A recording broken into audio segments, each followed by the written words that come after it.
Бичээч Эстинү. Бэрэгч 1-р хэсэг.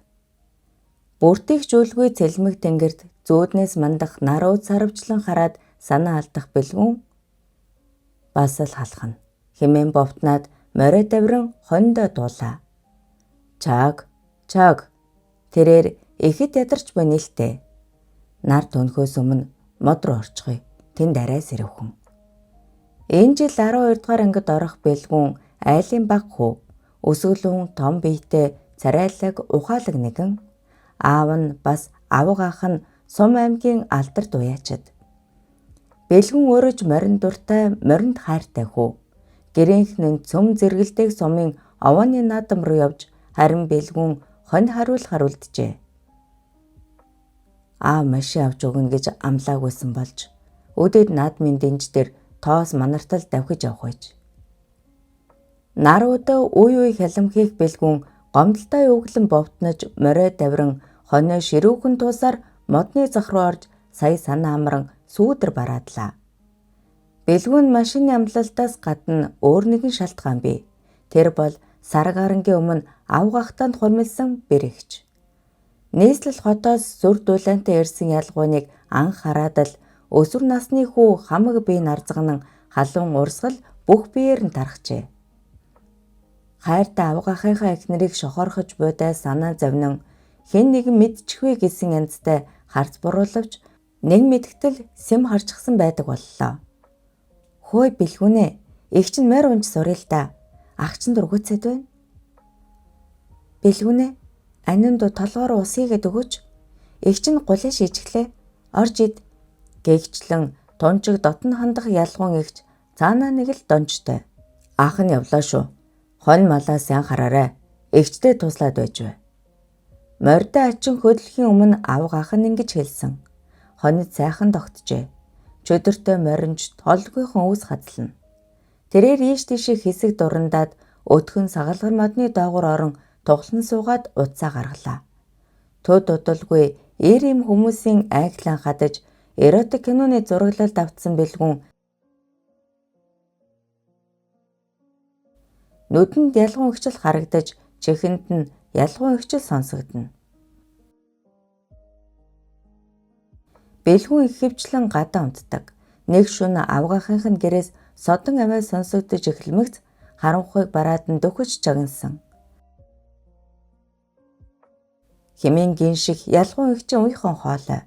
Хачин гоё сэдэл давтсан бэлгүүн зөвхөн бэрэгчэл бодож байлаа. Дараа нь энэ үйлдэлээсээ туйлын их ичиж эмзэглэж авгын гэрээс унтдаг үхэр тэргээ нэлээд холдуулж санаа амарчээ.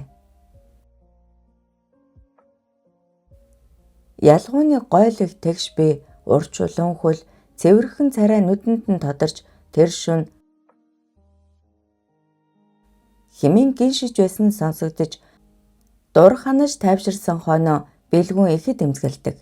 Цүнхнээсээ нойтон салфетик гарган модонд ороос гарлаа.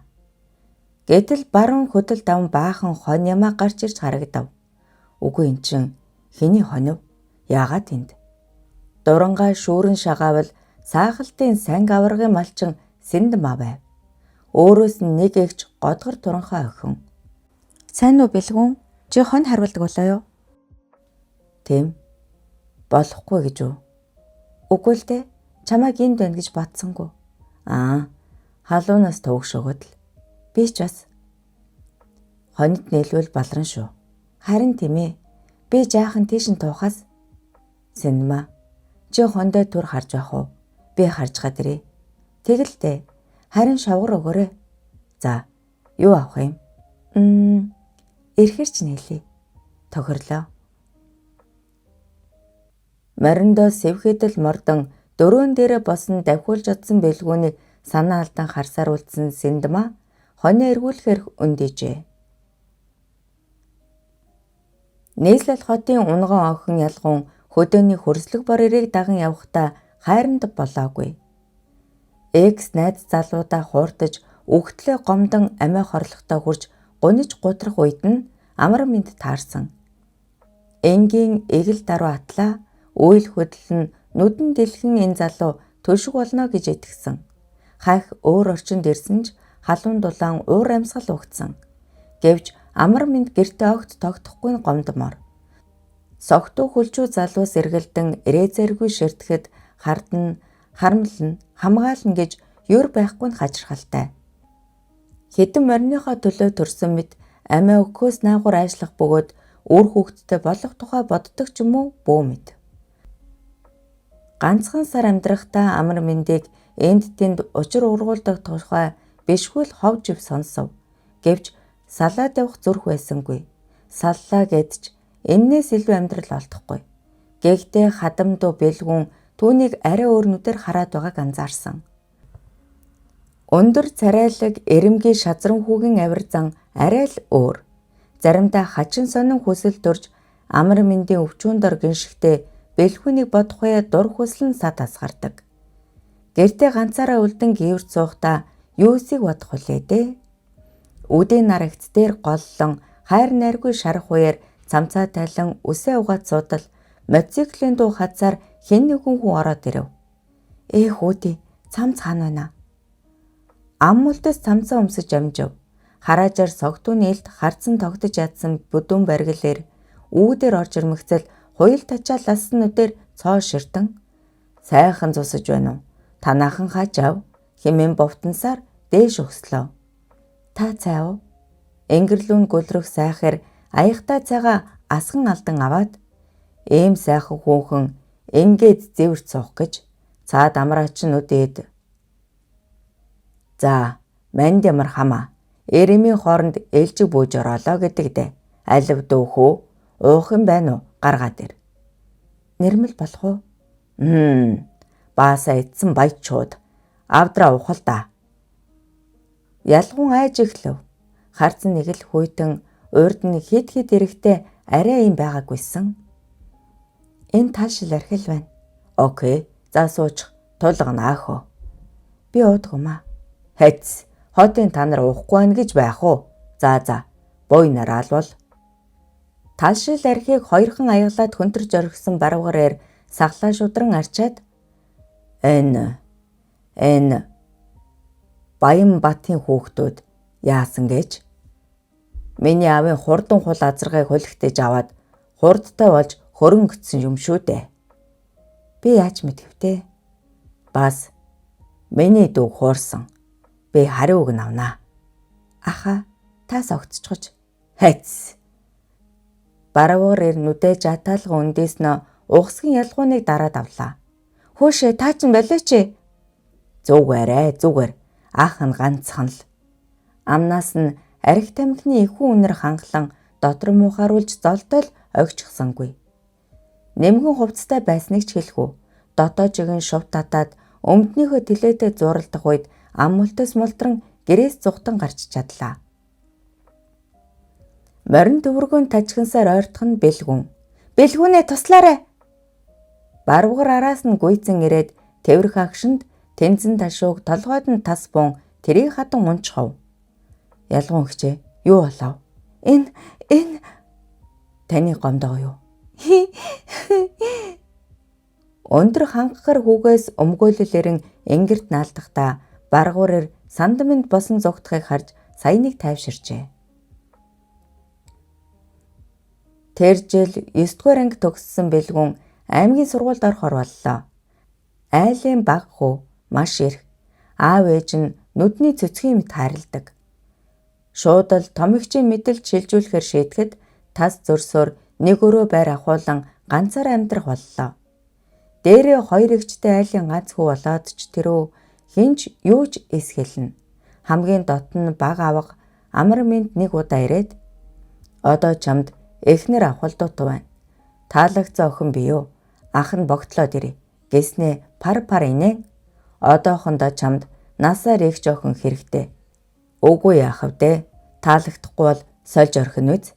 Гэвчлэн бэлгүүний зөндөө удаан шоглов. Авгаах нь угаасаа л ийм хүн. Бэлгүүнтэй яг л том хүн аятай харьцдаг. Аха болол доо. Би хоол хий. Юу идэхв? Зойлог гэж. Чиний хийдэг хоол гэж юу ах вэ? Хувц омс хоёул айлд очноо. Бэлгүүн зөрсөнгүй. нэрэл хоол хийж чадах биш.